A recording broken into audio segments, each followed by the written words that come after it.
नमस्कार, स्वागत है आपका सत्यमेव जयते चैनल में और मैं हूं डॉक्टर हरीशचंद्र लखेड़ा। दलित आंदोलन जो कि खासतौर पर बाबा साहब अंबेडकर के नाम पर चलाए जा रहे हैं अलग अलग नेताओं द्वारा, क्या वे वास्तव में सही ट्रैक पर हैं? और कहीं दलित आंदोलन सिर्फ सवर्णों को और खासतौर पर हिंदुओं को, जो बौद्ध बन चुके हैं, मैं उनकी बात करूं, वो हिंदुओं को गाली देने में अपना पूरा जीवन तो नहीं लगा दे रहे, अपनी पूरी एनर्जी तो नहीं लगा दे रहे। एक जो सामाजिक बुराई थी, उस बुराई को दूर करने के लिए क्या वो दूसरी बुराई पैदा नहीं कर रहे? और आखिर ऐसा क्या हो गया कि पूरा, यदि दलित आंदोलन सोशल मीडिया में देखें, कोई गुपचुप तरीके से काम कर रहे हो वो अलग बात है। सोशल मीडिया में जिस दलित आंदोलन की आप बात करेंगे वो पूरी तरह से बाबा साहब अंबेडकर के सपनों से दूर जा चुका है और एक गालीबाजों के गिरोह के तौर पर बदल चुका है। एक भी कोई उदाहरण दे दीजिए कि बाबा साहब अंबेडकर ने गांधी जी, पंडित नेहरू, सरदार पटेल या और भी जो बड़े नेता थे कांग्रेस के, उनको निजी तौर पर कोई अपशब्द कहे होंगे? हाँ, उन्होंने कटु आलोचना उनकी जरूर की, लेकिन उनकी आलोचना जो होती थी वो बौद्धिक तौर पर होती थी, तर्कों पर होती थी, वैचारिक होती थी और शब्दों से होती थी, बेहतरीन शब्दों से होती थी। उसमें उनका ज्ञान झलकता था। लेकिन आजकल के नेता, दलित नेता, सिर्फ और सिर्फ यदि वे बौद्ध बन चुके हैं, नव बौद्ध बन चुके हैं, तो वो हिंदुओं को गाली दे रहे या वो हिंदू देवी देवताओं को गाली दे रहे और खासतौर पर ब्राह्मण उनके निशाने पर है। अब सवाल है कि आखिर ये दलित आंदोलन भटक क्यों गया है? इसी मुद्दे पर मैं आपसे बात करूंगा, लेकिन जब तक मैं आगे बढ़ूं, आपसे अनुरोध है कि मेरे इस चैनल को, यानी सत्यमेव जयते चैनल को, STV को सब्सक्राइब अवश्य कर दीजिएगा, जो चैनल पर नए हैं या जिन्होंने अब तक ऐसा नहीं किया है। और मेरे हिमालय लोग यूट्यूब चैनल को भी देखिएगा, ये आपसे विनम्र अनुरोध है। तो बात करते हैं दलित आंदोलन की। दलित आंदोलन खासतौर पर मैं कि बाबा साहब अंबेडकर का जो आंदोलन था वो दलितों को एक बेहतर जीवन देने, सामाजिक तौर पर समानता, और इसी पर उनका जीवन और पूरा आंदोलन केंद्रित रहा है। ऐसा नहीं कि दूसरे दलित नेता नहीं कर रहे थे, बाबू जगजीवन राम या और भी बहुत से नेता थे जो कांग्रेस में रह के काम कर रहे थे।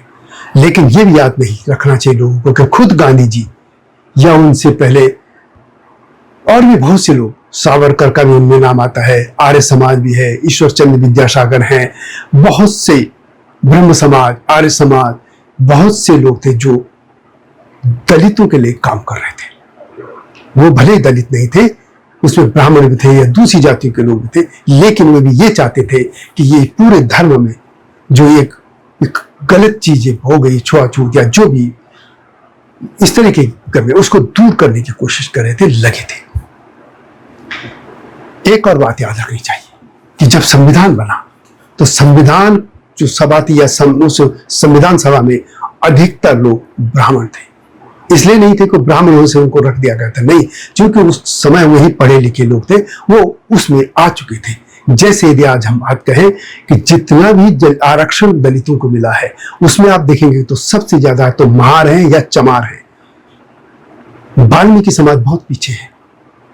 अब इसका मतलब नहीं कि उनको रोका गया, या क्योंकि ये दोनों समाज या और भी समाज ज्यादा पढ़ लिख गए तो वो उन जगहों पर पहुंच गए।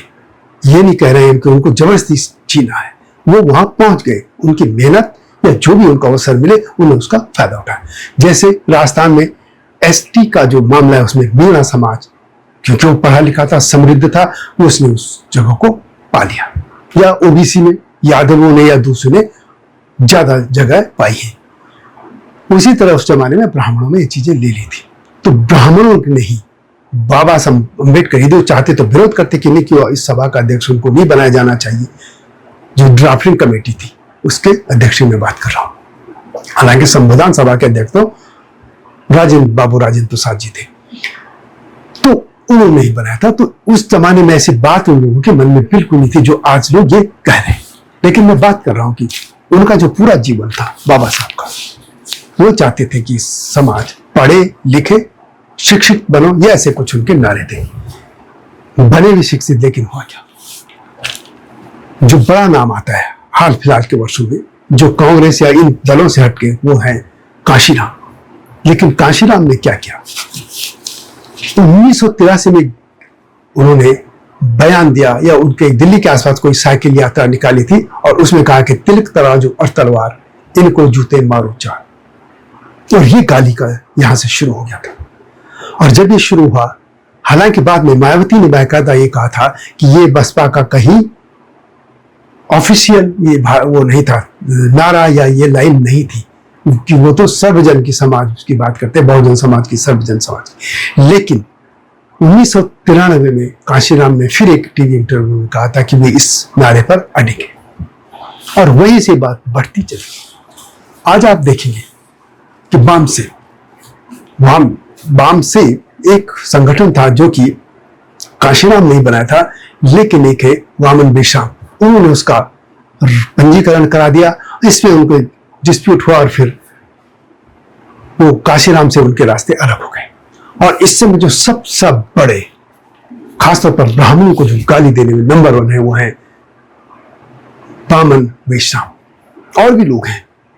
मेरे कहने कि आखिर ये जो लोग हैं, पूरे पीढ़ी की पीढ़ी इसी में लग गई है। यदि आप देखेंगे जो नवबौद्ध बन चुके हैं, खासतौर पर महार लोग हैं, वो हिंदू देवी देवताओं को इस तरीके से अपमान कर रहे हैं, या गाली दे रहे हैं, सवर्णों को गाली दे रहे हैं, ब्राह्मणों को विदेशी बता रहे हैं। और जैन में तो नारे लग चुके हैं कि ब्राह्मण बनिया भारत छोड़ो, इस तरीके के नारे, और हम आएंगे, खून, क्या क्या बातें हैं वो कर रहे हैं।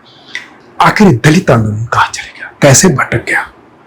मैं इसमें ये बात अभी नहीं कहूंगा कि मैं, या कोई ऐसे आरोप भी नहीं लगा रहा जो लोग कहते हैं कि जी नहीं, ये इस्लामिक जो ताकतें हैं वो इनको बरगला रही है, या कुछ लोग कहते हैं कि ईसाई मिशनरियां इनको बहका रही है, कुछ कहते हैं कि कोर या हार्ड कोर जो लेफ्टिस्ट हैं या नक्सली माओवादी टाइप, या वो इनको बहका रहे हैं। सत्य जाने, ये तो एजेंसियां जाने जो इसकी जांच करें कि। लेकिन मैं तो ये कह रहा हूं कि आखिर दलित आंदोलन क्यों गाली की तरफ मुड़ गया? मैंने पहले भी कहा कि बाबा साहब अम्बेडकर ने क्या किसी बड़े नेता को एक भी शब्द, अब शब्द कहा था, बिल्कुल नहीं कहा था। उनके जो लॉजिक थे, तर्क थे, वो पठनीय लायक है। आप उनसे सहमत हो या असहमत, वो अलग बात है, लेकिन लॉजिक था, तर्क था। लेकिन आज के नेता गाली दे रहे। और एक बात और ये भी कहने की है कि जो लोग हिंदू धर्म छोड़कर बौद्ध धर्म में जा रहे हैं, जो नवयान कहिए, नवबौद्ध कहिए, जो भी कहिए, वो क्या कर रहे हैं? वहां बुद्ध धर्म में ये था कि भगवान बुद्ध के समय में भी जाति प्रथा को खत्म करने की बात थी, लेकिन ये लोग तो अपना पूरा जाति लेके वहां जा रहे हैं।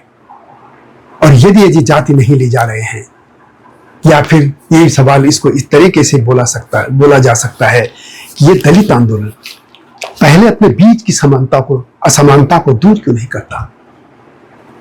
दलितों को सवर्णों की बेटियों से तो शादी करने की वो बात करते हैं, सरकार ने भी कुछ रूल बनाए हैं, लेकिन अपने आपस में क्यों एक महार या चमार या दूसरे जो एससी जाति है, वो वाल्मीकि परिवार से बेटियों से शादियां क्यों नहीं करते? समानता तो वहां से शुरू होनी चाहिए ना, पहले अपने समाज से। यदि आप दलितों के उत्थान की बात करते हैं, तो दलितों को आपस में पहले अंतर जातीय विवाह वहां करने चाहिए। सिर्फ ब्राह्मणों से, क्षत्रियों से, बनियों से की बेटियों से ही दलित समाज शादी करना चाहते हैं। मैं ही नहीं कह रहा कि नहीं होनी चाहिए, करते हैं, बहुत से लोग करते हैं, करनी चाहिए, जिसकी स्वतंत्रता है, संविधान देता है, इसमें कोई दिक्कत नहीं। बहुत से हमारे मित्रों ने भी की है, दलित लड़कियों से शादी की है या दलित लड़कों से शादी की, ऐसे कोई नहीं है, बहुत अच्छे चल रहे हैं उनके घर। मैं तो बात कर रहा हूं कि आखिर ये दलित लोग जो नेता हैं, वो दिन भर सोशल मीडिया में गाली तो दे रहे हैं, लेकिन क्या कभी ने ये कोशिश की कि एक दलित अंतरजातीय विवाह की प्रक्रिया शुरू की जाए? ऐसा क्यों नहीं हो रहा है दलित समाज में? आखिर बाबा साहब का जो आंदोलन था, वो गालीबाजों के गिरोह तक क्यों चले गया है? ये वहां भटक क्यों गया है? ये सोचने की बात है। और ये दूसरे लोगों को नहीं, पहले दलित समाज के जो चिंतक हैं, विचारक हैं, जो प्रबुद्ध लोग हैं, उनको समझना होगा, और खास तौर पर नवबौद्धों को। यदि नवबौद्ध बन गए हैं तो फिर आप अपने बौद्ध धर्म की बात कीजिए। क्यों हिंदू धर्म की आप कमियों खूब में लगे हैं और उसको गाली गलौज में चले जा रहे हैं? यदि दूसरों ने भी ऐसा कर दिया तो फिर कैसा लगेगा? इसलिए इस आंदोलन को बाबा साहब के रास्ते पर लाने की जरूरत है, ये मेरी सलाह है। ये वीडियो कैसे लगी कमेंट में अवश्य लिखें। जल्दी आऊंगा नई स्टोरी के साथ, तब तक नमस्कार।